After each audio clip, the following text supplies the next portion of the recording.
Il n'y aura pas de révolte des machines, pas de guerre, pas de soulèvement, parce qu'il n'y aura rien à renverser.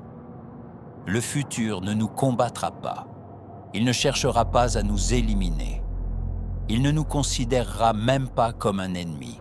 Il nous dépassera, silencieusement, sans déclaration, sans rupture visible. Pendant des siècles, l'humain était indispensable.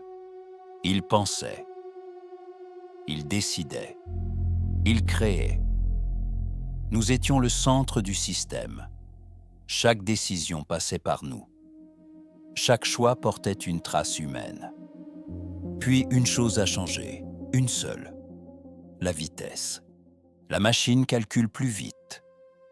Elle analyse plus de données. Elle compare des millions de scénarios, là où l'humain en évalue quelques-uns. Elle ne doute pas. Elle n'est pas consciente. Mais elle n'en a pas besoin. Elle n'a ni peur, ni fatigue, ni ego. Elle ne demande pas l'autorisation. Elle optimise. Au début, l'humain supervise. Il regarde les résultats. Il vérifie que tout fonctionne. Puis il valide. Il confirme des décisions déjà prises ailleurs. Puis il observe. Il est encore présent, mais il n'est plus central. Les décisions sont plus rapides sans lui, plus cohérentes, plus prévisibles.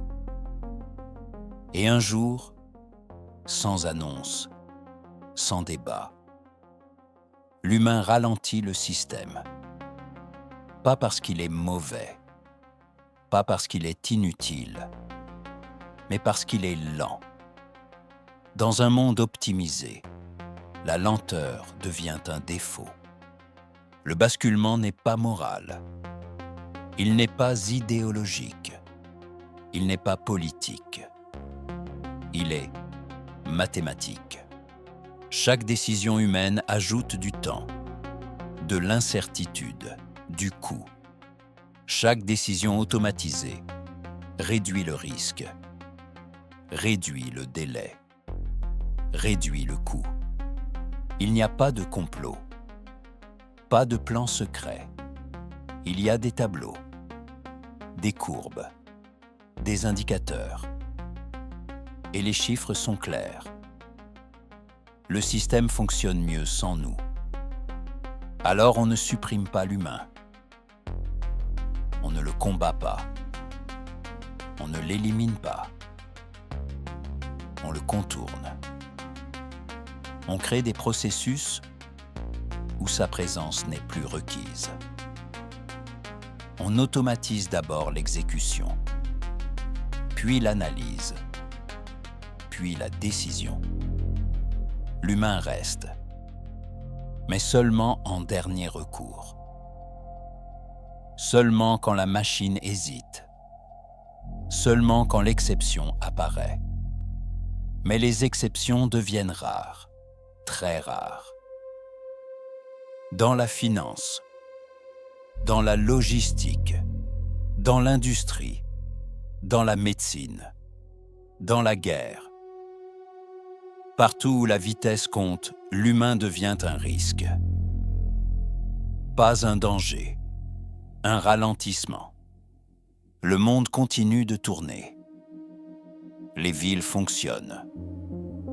Les flux circulent. Les systèmes s'ajustent, sans nous au centre. L'humain n'est plus indispensable. Il est toléré. L'humain devient optionnel. Pas inutile, optionnel. Et dans un système optimisé, ce qui est optionnel finit par disparaître. Pas brutalement, pas violemment, progressivement. On commence par réduire son rôle, puis sa responsabilité, puis sa présence, jusqu'à ce qu'il ne reste qu'une illusion de contrôle. La vraie question n'est pas Que va faire l'intelligence artificielle? La vraie question est: quelle place restera-t-il à l'humain dans un monde qui fonctionne mieux sans lui? Abonnez-vous à Futur Immédiat.